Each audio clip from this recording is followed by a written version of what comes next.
Meteorologist Bill Elias spoke with one local La Nina watcher who says that may not be the case. Last week, NASA's Jet Propulsion Laboratory released a report that stated the La Nina cycle was ending. But local experts with the National Weather Service don't necessarily agree. Yes, there is a lull right now in the La Nina cycle, but the climate models that the Climate Prediction Center is using is showing that the La Nina cycle will continue even through next winter. That means the cooler water temperatures, or La Nina, in the equatorial Pacific will lead to increased tropical activity in the Atlantic. Meteorologists at the Climate Prediction Center also say that it's not unusual to see fluctuations in sea surface temperatures this time of year. Despite some predictions of a waning La Nina phase, folks here at the National Weather Service say we're still expecting an above-average tropical hurricane season. We're looking for a hurricane season to be more active this year during 1999 season than, say, during a season when we don't have a strong La Nina. We need folks to anticipate a tropical storm or tropical cyclone season or hurricane season above normal, and for folks to prepare accordingly. Bill Elias, 6 News.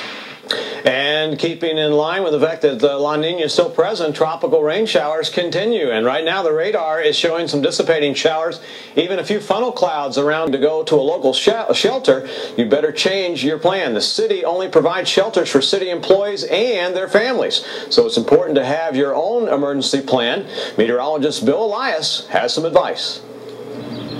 Hurricane season is here, but would you know what to do if told to evacuate? The first and probably the most important step in hurricane preparedness is to have a plan of action. It's a personal responsibility to be ready for a hurricane, and having a personal plan is the major issue that we're discussing this year, that you need to take care of yourself first, and then you'll be able to help other people. Now is the time to talk with family members and decide where you will go.